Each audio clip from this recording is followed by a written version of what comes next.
Bueno, pues como estaba comentando, tenemos con nosotros a Yaisa de yaisaleal.com. ¿Me equivoco? No, no, vas muy bien. Utilizo mi propio nombre en la web, así no genero confusión. Como hoy en día pues somos cada vez más psicólogos y psicólogas, pensé, pues mira, el nombre pues seguro que por lo menos no me lo van a copiar. Y bueno, quería darte las gracias por invitarme a esta entrevista, Kisco. Pues bienvenida, no te da ni la bienvenida. Así que bienvenida, Yaisa, como ya ha anticipado Yaisa. Yaisa es psicóloga y creo que vamos a tratar un tema hoy en este podcast que es por lo menos ¿no?, diferente a lo que suelo tratar, aunque muchas veces doy píldoras a nivel de psicológica o de crecimiento personal o de que nos apliquemos a nivel introspectivo. Pero evidentemente no soy ningún profesional de esto y aunque me encanta el mundo de la introspección y del mundo y del crecimiento personal, ya estuviste con nosotros también en el congreso de gamificación que he tenido y he recibido también muy buen feedback de aquella experiencia. Y bueno, y había decidido de tratar otro tema contigo sobre este apasionante mundo de la educación, porque ser maestro, Yaisa, muchas veces lo confundimos con algo simple y que la propia percepción de los maestros de que es algo simple puede jugar en contra, ¿no? Que muchas veces se asocia a ser maestro a aprobar unas oposiciones y dar clases. Y sin embargo, creo que es un concepto bastante más amplio y esa simpleza con la que en ocasiones hablamos de ello, pues puede ocasionar falsas expectativas de lo que luego es la labor profesional, ¿no? Sí, es cierto, ahora cuando te escuchaba me acordaba un poco de la imagen y las expectativas que yo tenía sobre los profesores y los maestros antes de conocer en persona y en concreto en la consulta a distintos profesores y maestros y conocer bien a fondo la faena y la multitarea que tiene un educador, ¿no? Y justamente esta expectativa previa a conocer de verdad el mundo de la educación era, bueno, los profesores, esto infundado no por mí, sino por la gente de mi alrededor, con las vacaciones que tienen, muy bien, ¿no? Daba la impresión de que, bueno, es como tú dices, una faena que, bueno, sea sencilla y como si fuera la lotería, ¿no? Pero, sin embargo, a la que conocí la responsabilidad que conlleva, cómo se puede vivir esto, porque también entra en juego el tema de la seguridad personal, el tema de la gestión con los demás compañeros, la dirección, la filosofía de empresa, los problemas de educación especial. Bueno, se ponen muchas cartas, ¿no?, sobre la mesa del día a día de un maestro. Así es, yo creo que lo que comenta el tema de la multitarea y que no terminas de estar focalizado haciendo algo, que ya viene alguien, sea un compañero, un niño, tienes que, el tiempo apremia. La verdad que ser maestro es bastante, bastante más complejo de lo que realmente puede parecer. Yo personalmente caí en esa trampa. Yo lo admito y bueno, siempre lo cuento en muchas ocasiones, yo lo admito, yo caí en esa trampa de, bueno, he aprobado las oposiciones, tuve un año o dos bien, pero realmente luego caí en el, no sé cómo decirlo, caí en el aburrimiento, caí en la apatía, caí en este tipo de cosas porque veía que no tenía sentido muchas de las cosas y que todo Claro. esto, pero sin embargo cuando salí de ahí, que ya digo, pues tengo que innovar para salir de aquí, empecé a descubrir que más allá de lo que me habían enseñado en la facultad, que en verdad fue muy, muy, muy poco de lo que realmente luego tienes que utilizar y cómo hacerlo en el mundo real, empecé a darme cuenta del mundo enorme que se abría ante mí y el vértigo que en algunos momentos me daba el hecho este, ¿no? De tener que controlar que si el registro de los alumnos, que si la programación tenerla hecha para el centro y por si viene el inspector y tú seguirla, a la misma vez tienes que dar tus clases, a la misma vez los compañeros que te ponen una mala cara o el que no está de acuerdo con lo que quieras hacer, la familia que viene y que el niño se ha tropezado y se ha hecho un poquito de daño o por mala suerte se ha fracturado una fisura en fin, Claro. que Y que primero, además hay protocolos para todo, que tampoco lo puedes hacer a tu manera, sino que lo tienes que sí, hacer pues, como se te efectivamente. articulen. En fin, bueno, pues vamos a hablar un poco de eso, ¿no, Yaisa? De cómo, y también ya luego, como estamos ahora mismo en un pico de estrés, que yo llamo, los maestros también tenemos como picos de estrés, y creo que ahora que estamos en diciembre es uno de ellos en el que se acerca el final del curso y bueno, vamos a intentar que nos deje algunas pautas para llevar de la mejor forma posible como profesional del ámbito de la psicología y más concretamente de cómo llevar el tema del estrés y de la ansiedad, pues a ver si nos da algunas pautas y podemos quedarnos con algo, ¿no? Y tanto además lo tengo bien cerquita porque tengo a mi cuñada que es maestra y ella también el otro día me comentaba en una comida familiar que tenía que seguir trabajando cuando salía de casa para acabar de revisar, pues eso, ¿no? Todo el tema de las notas ahora a finales de trimestre. Por lo tanto, tengo bastante de cerca un poquito pues este pico de estrés que tenéis ahora en diciembre y bueno, de hecho en cada final, ¿no? de trimestre. Ser profe, como decimos, implica muchas cosas, pero hay otra cosa que tiene una implicación y a nivel psicológico quizá tenga más repercusión, ¿no, Yaisa? Como puede ser el tema del control, el tema de la exigencia social, ¿no? ¿Cómo nos puede afectar esta exigencia, este trabajar con una materia prima tan bonita, pero a la misma vez tan delicada como pueden ser niños? ¿Cómo nos puede afectar a nivel psicológico? Bueno, yo pienso que para intentar no morir en el intento, ¿no?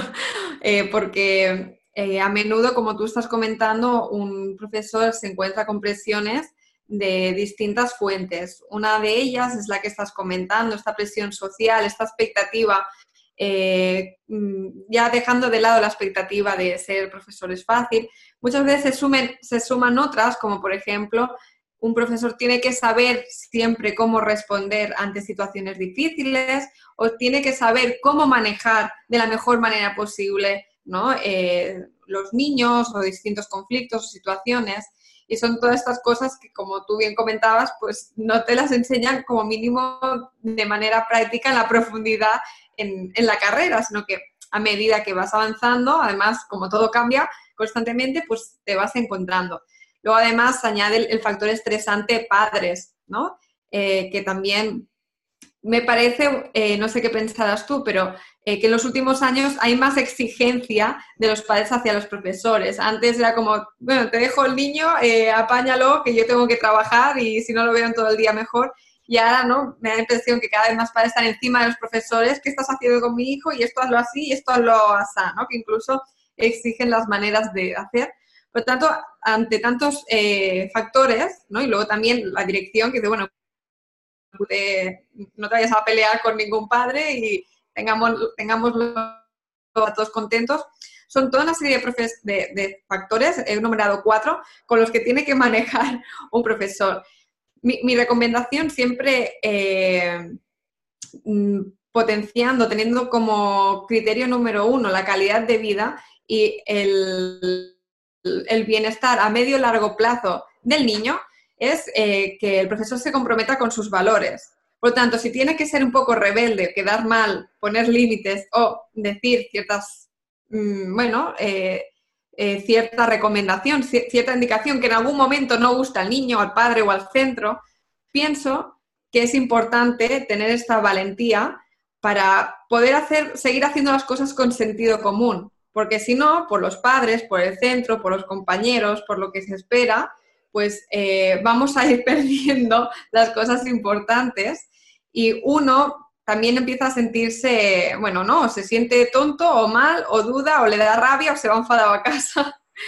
Entonces, siente que también uno se traiciona a sí mismo si no puede desarrollar su rol de profesor en su plenitud, o sea, no solo haciendo lo que tiene que hacer por protocolo o tal, sino si no puede enseñar pues esos valores, ¿no? y esa filosofía que cada profesor pues lleva consigo, ¿no? Esa singularidad para mí es importante que cada uno lo saque a su manera, siempre obviamente desde el respeto, pero sí que creo que tenemos que ser un poco más rebeldes en ese sentido. Hablas de singularidad y al final un poco ese mensaje oculto que sin querer pues los niños captan de nosotros de primero. Pero has hablado una cosa, Yaisa, muy importante y que quisiera hacer hincapié, que es que el aprendizaje de todo, de afrontar todos estos frentes distintos y todos ellos muy exigentes en muchas ocasiones, incluso tú mismo, contigo mismo, que es el peor probablemente. Exacto. Es un aprendizaje que no nos han enseñado en la carrera, por supuesto que no, pero es un aprendizaje que normalmente hacemos en solitario. Hacemos en solitario, en soledad, porque nos da como diciendo, hay que ver, nos da a veces temor el expresarnos, ¿no? Y otra cosa que quería hacer hincapié era en el tema de los valores. Has dicho enseñar acorde a tus valores. Claro, pero aquí habría que preguntar ahora a la audiencia, a la gente que nos está escuchando, ¿seríais capaces de definir 5 valores? ¿Tienes claro cuáles son tus 5 valores y el orden de prioridad?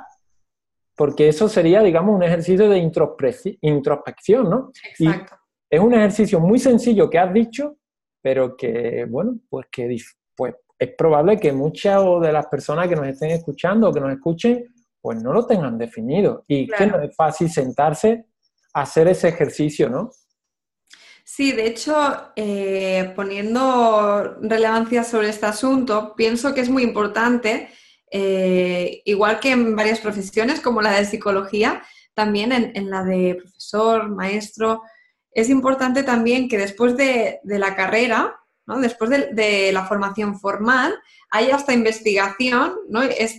Este proceso de, vale, ahora, ¿cómo me resuena a mí particularmente como individuo? Todo esto y cómo yo lo ajusto para también sacar esta opinión personal, estos valores personales, por lo tanto, afinar, ¿no?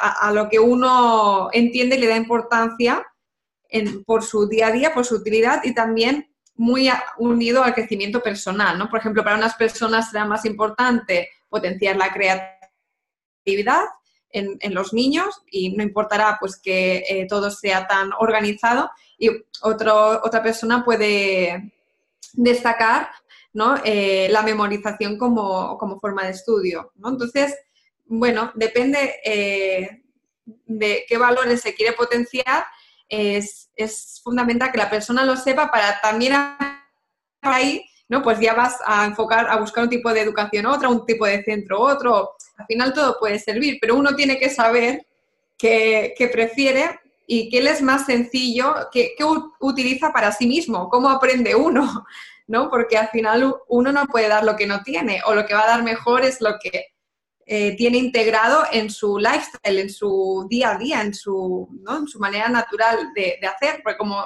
tú has dicho, los niños ven todo entre líneas. Entonces, da igual lo que enseñes, el contenido que enseñes, que por tu propio ejemplo ya estás transmitiendo muchas cosas y ya estás enseñando, ¿no? Por ejemplo, vicario. Entonces, para mí me parece mucho más importante cuidar esta base personal que creo que deberíamos de hacer, sobre todo antes de hacer o al inicio del campo profesional, después de salir, digamos, de los estudios, y que luego tenemos que ir manteniendo y revisando, ¿no? Porque a lo largo del tiempo, con nuestra propia experiencia, tal vez nos damos cuenta de lo que nos parecía antes importante, ahora ya no tanto, ¿no? Sí, el tema, que es diferente.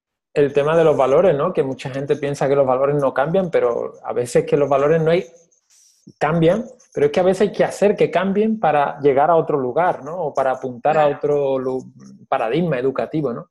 Estabas hablando aquí el tema de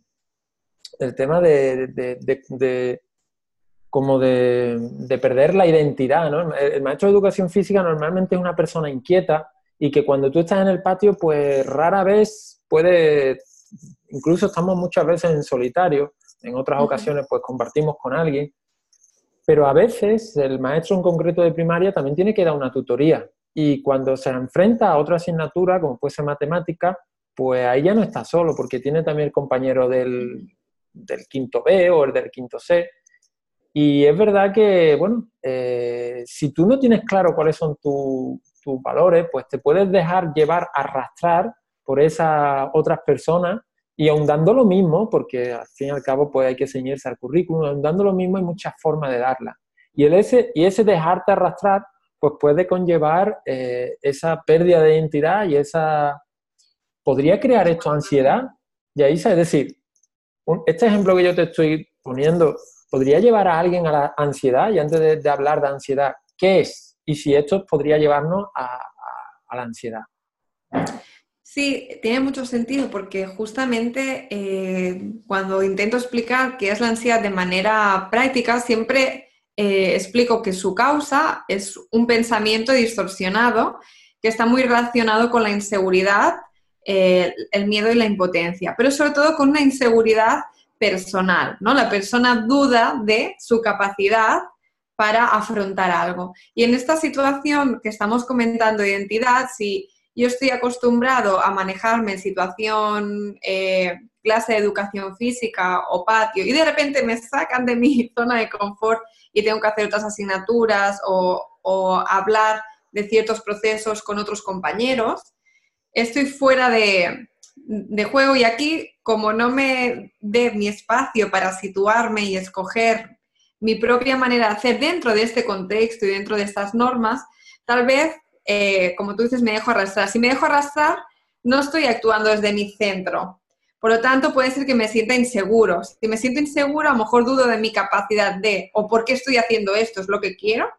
Esto era lo que yo quería transmitir cuando pensaba en ser profesor, o ya, bueno, ¿no? Llevo tanto tiempo en piloto automático que no sé si estoy realmente colaborando en la educación tal y como yo siento que tengo que hacerlo, ¿no? O como yo creía, ¿no? ¿Tiene sentido lo que estoy haciendo o no? Entonces, aquí estamos potenciando un montón de pensamientos negativos y relacionados con la inseguridad, que esto provoca una emoción negativa y esta emoción negativa pues puede generar malestar y a veces síntomas físicos de ansiedad, ¿no? Como puede ser pues una presión constante en el pecho o evitación de ciertas situaciones, ciertas palpitaciones, mareos, etc. De todas maneras, yo siempre comento que estos síntomas externos de la ansiedad, que son los que la mayoría conocen, no son los únicos. De hecho, son los síntomas más exagerados. Si ya te pasa esto, si ya tienes un ataque de ansiedad o tienes hiperventilación, quiere decir que la alarma roja ya está al tope, ¿no? Y hay unas luces de neón ahí que dice, para y cuídate, algo va mal, ¿no? Pero los peores síntomas de la ansiedad son los que llamo los silenciosos, que son los que no se ven, pero como tú comentas, pues uno vive solo, ¿no? Con un montón de preocupaciones, que puede ser sobre varios asuntos o solo uno, como por ejemplo una clase o las reuniones, cómo afrontar las reuniones, o cómo encontrarme o cómo hablar con ese compañero, o ese alumno, ¿vale? Puede ser solamente sobre una temática y son preocupaciones como ese run run que no nos quitamos de encima y que cada vez que lo sentimos nos provoca malestar. Y eso de manera continua, permanente, pero que no es puntual, porque si uno se preocupa en un momento dado, pero enseguida sabe darle la vuelta, no hay problema, no estaríamos hablando de ansiedad. Todos podemos preocuparnos y sentirnos mal en ciertos momentos, es adaptativo. Pero cuando esto es recurrente, por el asunto, por la frecuencia, aquí quiere decir que hay un problema de malestar emocional y de ansiedad. Pues yo creo que lo has explicado perfectamente, Yaisa. Yo creo que ha quedado el concepto muy claro y te quería preguntar ahora, ¿cómo, como profesional de la psicología, visto un poco desde fuera la labor del maestro de educación física en este caso, qué síntomas crees tú que pueden afectar más a los docentes? Es decir, ¿qué aspectos, más allá de, nos podría afectar a nosotros como docentes, a nuestra psicología y a nuestro cuidarnos? Vale, bueno, voy a hablarte de los síntomas, lo que me cuentan mis propios pacientes en consulta, mis propios pacientes profesores, que estoy incluso, bueno, he trabajado con varios y ahora justamente estoy llevando varios casos. Entonces, por ejemplo, varias de las cosas que ellos y ellas me comentan, cada persona es diferente. De hecho, por suerte, normalmente en el rol como profesor hay como una serie de tareas o ámbitos en los que te sientes seguro y llevas bien y hay a lo mejor 2 o 3 que no son los que te generan ansiedad o malestar, ¿vale? Entonces es como una relación amor-odio, ¿no? Me gusta mi profesión por este lado, pero hay esto que es como una piedra en el camino, ¿no? Que hace que vaya a trabajar a veces a disgusto. Entonces, dentro de los factores estresantes del mundo del profesor, pues podríamos hablar de las reuniones grupales, sobre todo las que son, digamos, con todo el profesorado o con toda la dirección. Las reuniones en pequeño comité normalmente suelen ser más tolerables, pero cuando todo el mundo, cada uno con sus opiniones y encima donde se tienen que tomar decisiones que afectan, pues suele ser un bastante peliagudo, ya sea por el conflicto que se puede generar, ¿no?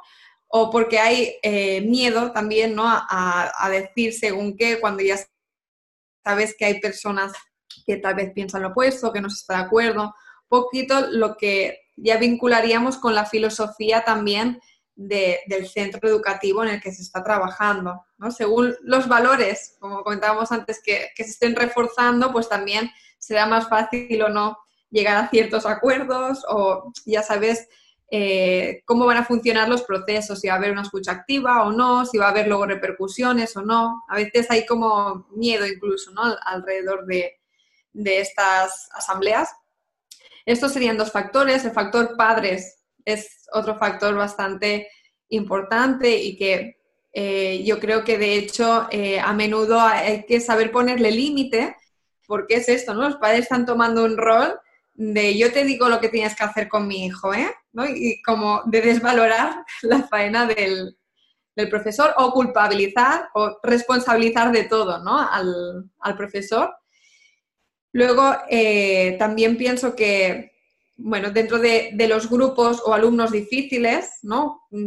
Pues el tema de comportamiento, pues a veces puede ser un factor estresante, tanto si es en grupo y hacen piña y la cosa se desborota, como si hay, pues esto, ¿no? Un alumno que por lo que sea, pues no hace caso, se enfrenta incluso al profesor o algún alumno, ¿no? Entonces, claro, gestionar todo esto dentro de una clase mientras que tú tienes que tener otra tarea, porque en principio no estás ahí para educar en valores. Si estuvieras ahí para reeducar a nivel de actitudes, pues dices, ya estoy aquí para ello, ¿no? Pero si tú tienes un temario a dar, hay quien está interesado, pero hay quien está deseando irse de ahí y está molestando a los demás, pues tienes que estar, bueno, ¿no? Dividiéndote un poco para ver cómo sacar la clase adelante al mismo tiempo que les reeducas también éticamente, ¿no? Por así decir. Cosas que no se os ha enseñado tampoco, pero también pues tenéis que manejar pues con educaciones especiales, ¿no? Ya sea por mala actitud o ciertas dificultades de aprendizaje. Principalmente estos 6 factores estresantes me parece que son un poquito pues, los más grandes, a pesar de que luego pues, pueden haber otros, ¿no? Como un enfrentamiento concreto con algún compañero o, bueno, que te guste más una clase que otra, o la autoexigencia que uno tiene, ¿no? hacia uno mismo de, pues, me siento capaz de llevar este grupo o no, creo que les estoy enseñando o no. Serían un Vale. poquito los factores. Al final han salido muchos Sí, más. yo creo que han salido más o menos todos los que son, también algún enfrentamiento con algún alumno, también, Ujú. ¿no? Y ahora sí me gustaría, Yaisa, a ver si nos pudieras decir, de forma muy breve, claro, por ejemplo, si yo te digo uno de los que han nombrado, un factor, inseguridad ante un grupo difícil. ¿Qué podría hacer un maestro? ¿Qué podría hacer? ¿Qué recurso, qué herramienta nos daría para afrontar? Ya digo, brevemente, porque bueno, tampoco se trata, pero ¿qué podríamos hacer? Bueno, yo siempre recomiendo 2 cosas fundamentales ante cualquier situación de malestar y que por supuesto también se puede aplicar aquí. Una es aprende a meditar, ¿no? Porque si aprendes a practicar mindfulness en tu día a día y aprendes a respirar cuando todo va bien, cuando vaya mal, también sabrás hacerlo, ¿no? Sin embargo, si no sabes respirar ni cuando todo va bien, cuando estés mal, probablemente tú mismo, arrastrado por la tensión de la situación, aún te vas a encrispar más y no vas a saber rebajar las revoluciones para observar la situación con más templanza, con más perspectiva y poder así tomar la mejor decisión posible, ¿no? Entonces, lo primero es prevenir, ¿no? Si podemos prevenir antes que curar, pues vamos a introducir, ¿no? Este hábito mental saludable a diario, aunque sea estos 5 minutitos de meditación en silencio con la respiración, uno solo. Y de esta manera, seguro que cuando estés ante una situación de malestar, vas a acordarte de respirar, ¿no? Y como comento, esto ya ayuda a dar ese tiempo de impas de, vale, ¿cómo actúo? O por lo menos también de darte cuenta de qué pensamientos malos estás teniendo hacia ti, o hacia esa clase, o hacia ese compañero que te están bloqueando, frenando. Entonces, como nos va a ayudar en estas dos cosas, pasaríamos al segundo factor.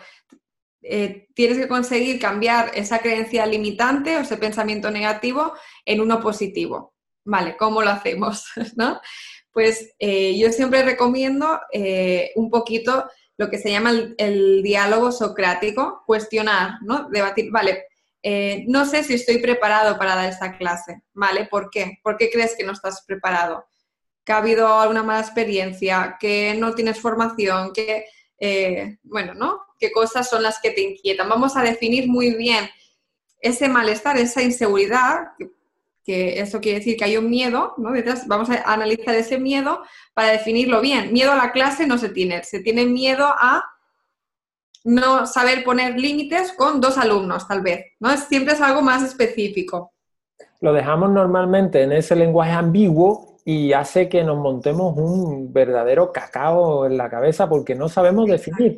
Y volvemos a lo mismo, a tomar conciencia tanto de lo positivo o de cuáles son los valores como docente que rigen tu labor educativa y que venga el compañero de al lado si tu valor es la creatividad y por encima de todo quieres fomentar eso, evidentemente acogiéndote al currículum, pero si ese es tu valor de vida, no puedes ir en contra de eso en ese momento.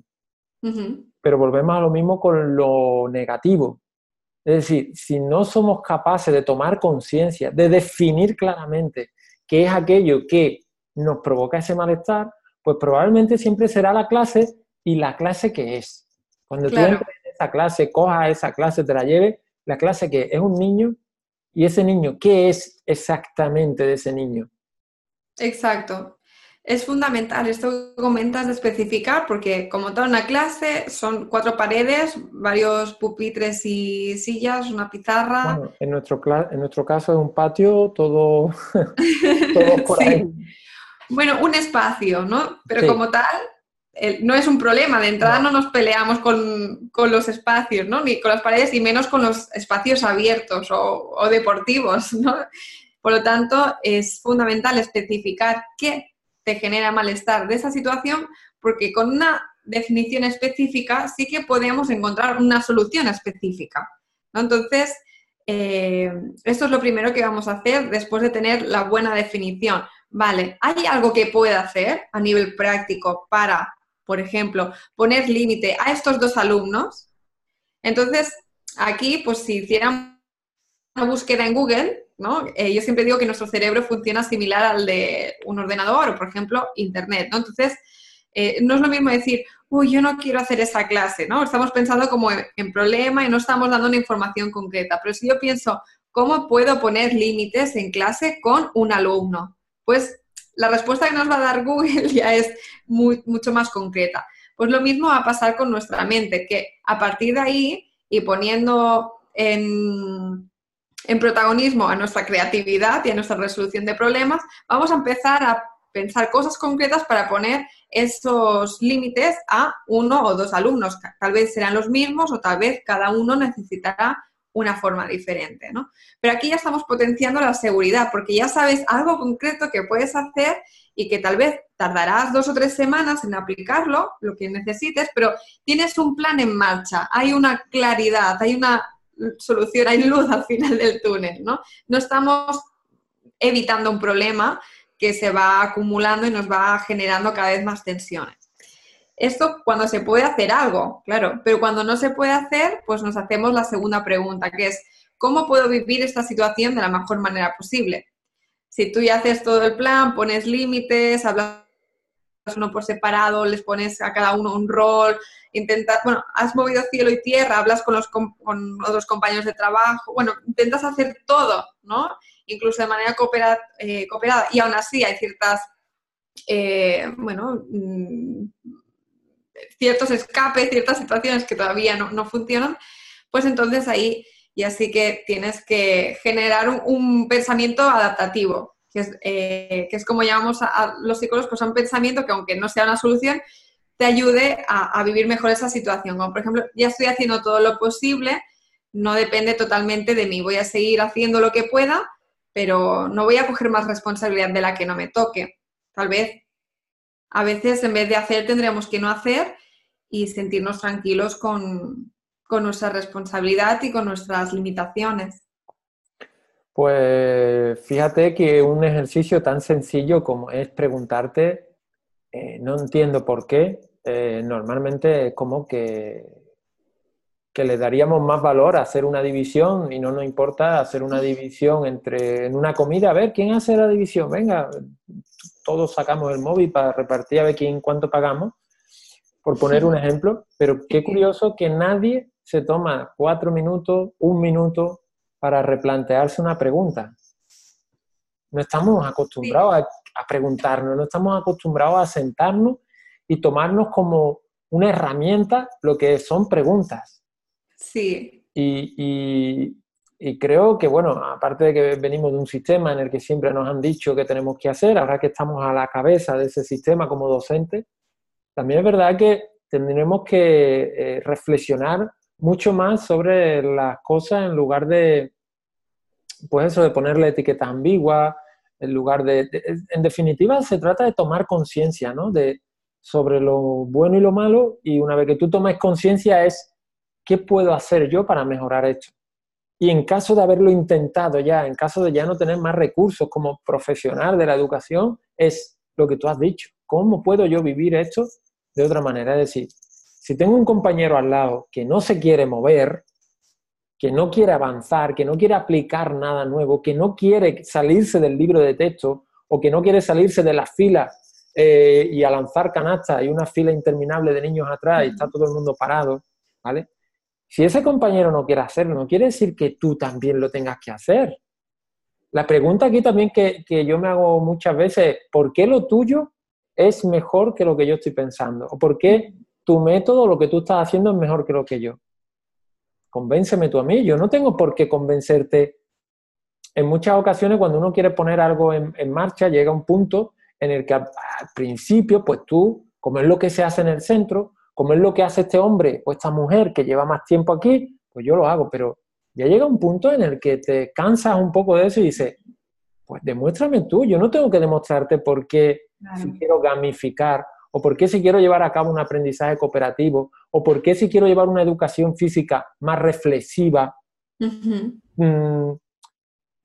quiere decir que sea peor que una educación física más basada en la actividad física. Demuéstrame tú por qué lo que yo quiero hacer no es mejor que lo tuyo. Yo lo voy a hacer y me quiero equivocar y quiero tener ese valor de libertad en el que quizás una de las razones por ser maestro es tengo libertad de cátedra, es decir, yo sé lo que tengo que dar, pero puedo darla como, pues ese valor lo voy a ensalzar y lo voy a poner en valor, lo voy a poner sobre la mesa y decir, no.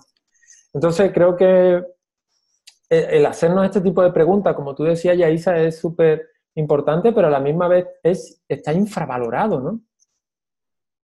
No estamos acostumbrados. El otro día justamente estaba leyendo un libro de Tony Robbins y me gustó mucho una frase que comentaba, que es, las preguntas abren todo tu potencial ilimitado, ¿no? Y bueno, es una frase así que suena como bonita, ¿no? Y suena tan bonita que nos tiene un punto como aparentemente superficial de, vale, venga, va. Pero me paré a pensar, ¿no? En su parte práctica y pensé en mi vida cuando yo me había hecho pues, varias preguntas, ¿no? Y justamente en esos momentos decir, bueno, y si esto lo hiciera diferente, es cuando han habido puntos de inflexión en mi vida que han significado un antes y un después, ¿no? Entonces, realmente me di cuenta de lo fácil que es decir la frase, ¿no? Y lo fácil que a veces es, como por ejemplo, ahora estamos haciendo aquí nosotros, decir a las personas, oye, pues mira, si estás preocupado, tienes este miedo, si te sientes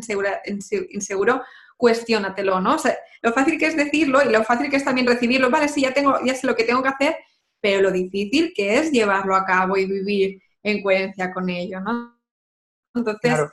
bueno, justamente todo lo que decías me recordaba y lo resumía como en esta frase. Sí, muy buena la frase, muy bueno Tony Robbins, ambas cosas. Sí. Eh, eh, y ahora que estamos hablando de preguntas, yo me animaría a lanzar una a la gente que nos está escuchando y que sería, ¿cuándo fue la última vez que reflexionaste sobre no lo que tienes que hacer, sino cómo te sientes cuando lo haces? Es decir, me toca dar esto, me toca dar lo otro y todo el mundo, ay, ¿cómo hago este juego? ¿Y cómo hago esta otra metodología? ¿Y cómo llevo? Pero también hay una pregunta que va más allá de lo que uno hace, que es ¿cómo me siento yo cuando hago eso? ¿Conecto con ello o no conecto? Hay un claustro. ¿Cómo me siento yo cuando no digo lo que realmente debería haber dicho?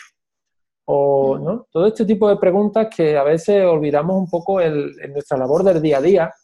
¿Cómo me siento yo cuando llega un padre y me dice que el niño no haga educación física porque resulta que lo ha llevado al médico y le ha dicho que tiene asma y que no puede hacer educación física en 2 meses? Pero bueno, yo sé como profesional que es una barbaridad, pero Claro. claro, es que te lo ha dicho el médico y, en fin, ¿cómo te sientes tú cuando...? Entonces, es una pregunta que invito también a que nos hagamos, ¿no?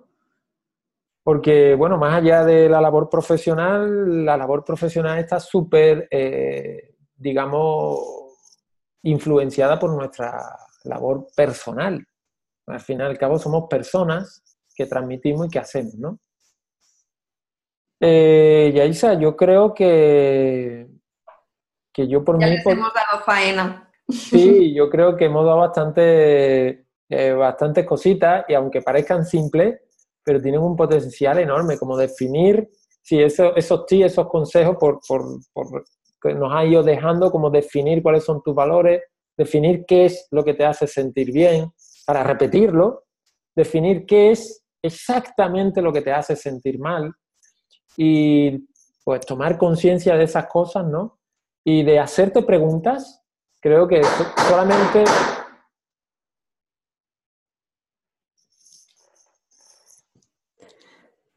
creo que solamente con estos ejemplos o con estos consejos, creo que tenemos trabajo por delante bastante y que no es solo de aplicación una vez, sino de aplicar en muchas ocasiones. Entonces, bueno, yo no sé si querrás decir algo más. No, para mí lo que me gustaría remarcar es justamente esto, que de las distintas cosas que hemos comentado, aquellas que uno sabe que debería de trabajar, pues que tome su agenda y si ahora pues estáis liados porque estamos acercándonos a finales de año, pues no importa, pon cuándo puedes dedicarte pues 1 horita o 2 a ti para responder estas preguntas o hacer estos ejercicios que hemos comentado a lo largo de la entrevista, ya que solo con la acción hay transformación, entonces si no quieres seguir arrastrando ciertas dinámicas negativas el próximo año escolar y personal, pues dedícate a hacer estas preguntas, estos planteamientos, porque al final lo que cambia nuestra vida no son grandes diferencias ahí fuera, no es cambiarte de casa, no es ganar más dinero, no es, no sé, adelgazar 10 kilos, sino es un cambio de actitud, es el cambio más potente que puede hacer que nos sintamos deprimidos o fracasados, frustrados o que nos sintamos la persona más abundante, feliz y agradecida de la vida, ¿no? Entonces, vamos a controlar los factores internos, los que podemos, los que dependen de nosotros, a partir de mejorar nuestra conciencia y nuestra actitud. Y oye, si llega coche nuevo o nos aumentan el sueldo, pues también será bienvenido, ¿no? Pero vamos a empezar por hacer nosotros el cambio interior. También decía ahora que tú has mencionado a Tony Robbins, una de las cosas que no queremos ser millonarios, queremos sentirnos como, queremos sentir la felicidad de un millonario, es decir, el dinero no serviría para nada, no queremos tener un móvil de última generación, sino queremos sentir cómo, ¿no? Siempre todo relacionado con el tema de los sentimientos. Y ahí, una última cosa, sé que vas a hacer una clase, creo que el martes, el martes Ujú. día 11, si no me Sí. equivoco, pues simplemente te quería comentar, ¿estamos invitados a esa clase? Es decir, las personas que nos estén escuchando y les apetezca profundizar en este tema, vas a hacer un webinar gratuito. ¿Estamos invitados?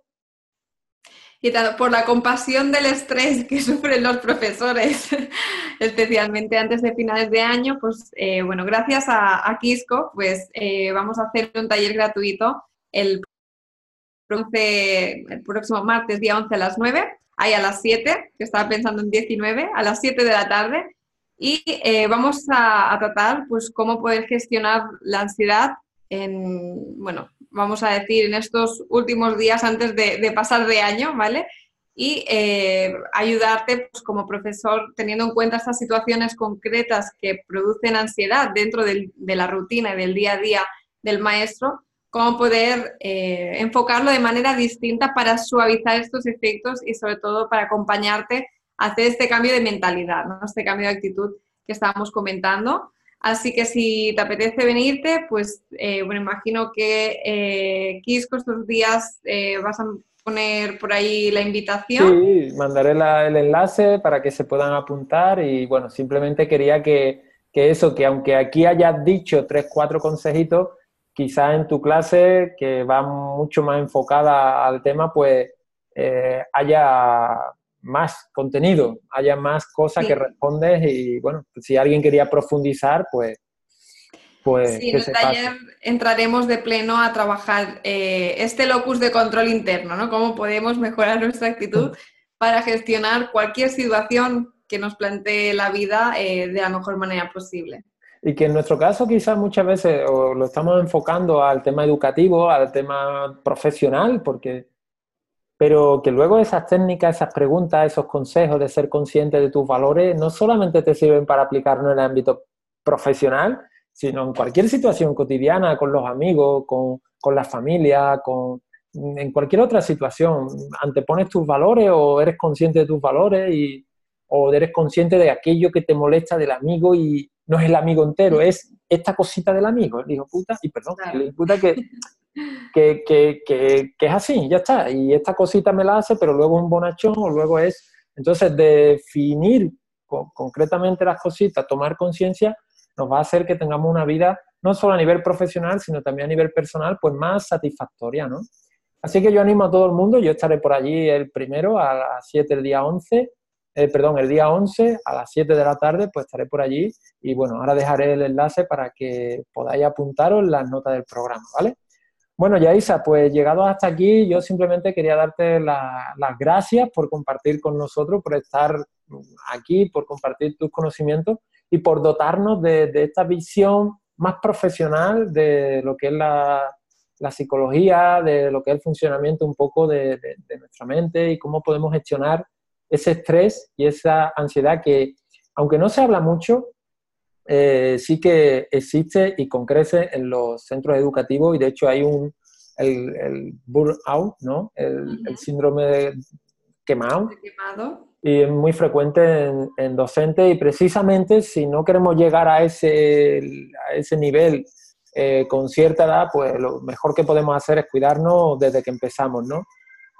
Claro, pues muchas gracias a ti, Quisco. Para mí es un placer siempre hablar de cualquier asunto relacionado con psicología y con bienestar, calidad de vida. Por lo tanto, lo que sea por poder aportar mi semilla, por lo menos.